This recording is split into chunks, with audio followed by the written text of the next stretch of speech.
Subscribe now and press the bell icon. Never miss an update. तो ऐसे ही है ना। हाँ, और वलीमा वलीमा पे बात कर लें। मुबारक अली भाई, आपके यहाँ वलीमा होता है कि मंडा होता है? वलीमा कहीं कहीं इलाकों में एक दिन पहले खाना खिलाया जाता है, उसे मंडा बोलते हैं, और दूसरे दिन शबे जुफाफ के बाद या खलवते सहीहा के बाद जो दूसरा दिन आता है, उस दिन जो होता है, उस खाना होता है, उसे वलीमा कहते हैं। बुखारी शरीफ में है, हजरत अनस इसके रावी है। अल्लाह के नबी फरमाते औलिम वलो बिशातिन, वलीमा करो अगरचे एक बकरी का ही सही, वलीमा करो। वलीमा मेरे नबी की सुन्नत है। और क्या नाम है भाईजान आपका भाईजान? शाहबाज भाई, आप तो माशाल्लाह जिला पंचायत सदस्य हैं। एक बात आपसे लगती है तो मैंने सोचा आपका नाम पूछ लूं। नहीं, बस इंशाल्लाह अब इनके लिए जिला पंचायत सदस्य ही कोई ढूंढ लो लेडीज तो अच्छा रहेगा। अल्लाह, हाँ माशा, अच्छा माशा, अल्लाह दीनदार आपकी बीवी अता फरमाए, आपको बीवी अता फरमाए, आपके निकाह को खैर और बरकत का जरिया फरमाए। जब भी हो अल्लाह करे जल जल हो, अल्लाह का दिया सब कुछ है। तवज्जो, ये हजरत मुस्लिम शरीफ की हदीस है। नबी फरमाते हैं शर्रु तामी तामुल वलीमा युदआ लहल अगनिया व युतरकुल फुकरा। नबी फरमाते हैं कि सबसे बुरा खाना, तवज्जो, सबसे बुरा खाना वलीमे का वो खाना है कि जिसमें अमीरों को तो बुलाया जाए और बेचारे गरीबों को छोड़ दिया जाए। ये मैं नहीं कहता हूं, ये हदीस पाक कहती है, मुस्लिम शरीफ में ये हदीस है। आज हम देखते हैं शादियों में, शादी करेंगे 1 लाख का होटल बुक है तो मियां विधायक जी को दावत देंगे और आसपास के प्रधानों को, चेयरमैनों को, ताकि ज्यादा गाड़ी आए तो पता चले कि फला साहब की शादी, जबकि विधायक जी नाम भी नहीं जानते, विधायक जी नाम भी नहीं जानते। लेकिन ये गया था, चूंकि वोटर था तो आज चले आए। अरे भाई, वो तो मौका तलाशते हैं कि पब्लिक समाज का कोई प्रोग्राम मिले तो हम लोग चले, ताकि उसी में थोड़ा बहुत प्रचार हो जाए। जैसे हम लोग जलसे तलाशते, वैसे नेता लोग सभा तलाशते, आदमी तलाशते, कोई बुरी बात भी नहीं है। जैसे दुकानदार कस्टमर तलाशता है, ऐसे नेता लोगों के वोटर कस्टमर है, तो भाई वो पहुंच जाते हैं। विधायक जी पहचानते भी नहीं, उनको दावत दे रहे, मगर किसी गरीब को दावत इसलिए नहीं देते कि अगर वो फटे पुराने कपड़े पहन के आ जाएगा तो मेरी इज्जत का जनाजा निकल जाएगा।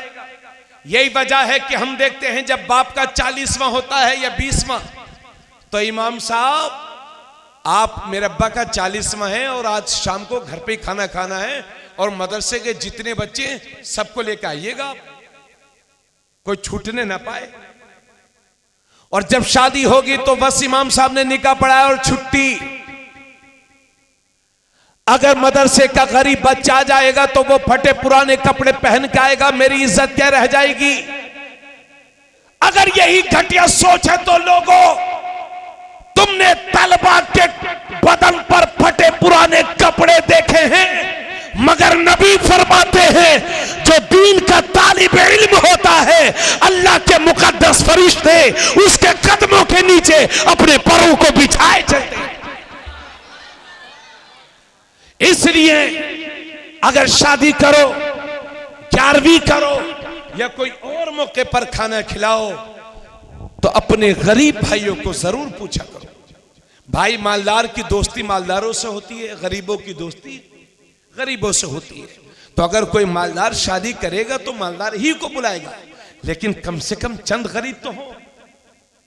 अमा मियां मालदार तो रोज खाते हैं, तुम्हारे यहां खाके कोई दुआ नहीं देंगे। उनको खिलाओ कि जो एक वक्त बेहतर खाने के लिए तरसते हैं, उस गरीब के दिल से जो दुआ निकलेगी वो दुआ अमीरों के मुंह से नहीं निकल सकती है। मैं बुराई नहीं कर रहा हूं अमीर और गरीब, अमीर भी हमारे भाई है, गरीब भी हमारे भाई है। और एक हदीस पाक इस मौके पर और याद आ रही, इजाजत है हजरत? अच्छा भाई, आपके गांव में कुछ ऐसे लोग भी होंगे कि उनकी दावत करो या ना करो, समझ गए? दावत करिए या मत करिए मगर हर जगह उपलब्ध मिलेंगे,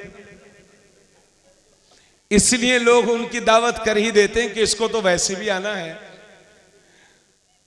एक दिन पहले से ही आ जाएगा कि भाई साहब काम बताओ मुझे, हमारे लायक कोई, तो आदमी कहता बस यही काम है कि कल को आके खाना खा लेना। नबी करीम सल्लल्लाहु अलैहि वसल्लम फरमाते हैं जिसे दावत दी जाए तो उसे चाहिए कि दावत कबूल करे, यानी दावत कबूल करना मेरे नबी की सुन्नत। और नबी फरमाते हैं जो बिना वजह शरई किसी दावत का इनकार करता है उसने अल्लाह और उसके रसूल की नाफरमानी की है। अगर कोई दावत दे तो दावत कबूल करो और जाओ भी। और उसी हदीस में, पूरी हदीस सुनो, नबी फरमाते हैं जब कोई दावत दे तो बिना वजह शरई उसकी दावत का इनकार ना करो बल्कि उसकी दावत को कबूल करो। और उसी हदीस में नबी फरमाते हैं जो बगैर दावत के कहीं गया तो वो चोर बन के दाखिल होता है और डाकू बन के बाहर निकलता है। चोर उसे कहते हैं कि आदमी सोया था या इधर उधर नजर भटकी थी, उसकी दिमाग भटका था, चोर आया माल लेके भाग गया, उसे चोर कहते हैं। और डाकू उसे कहते हैं कि आया, जगाया, कान पे लगाया, माल का सफाया, वो है डाकू। और चोर उसे कहते हैं घर वाले सोए थे या मालिक सोए तो उठा के भाग गया, वो चोर है। तो नबी फरमाते हैं जो बगैर दावत के कहीं गया तो वो चोर बन के दाखिल हुआ और डाकू बन के बाहर निकला। इसलिए दो बोटी और दो रोटी के चक्कर में शरीयत के नजदीक चोर ना बनो, ईमान के मजबूत बनो भाइयों। और इजाजत हो तो चंद बातें और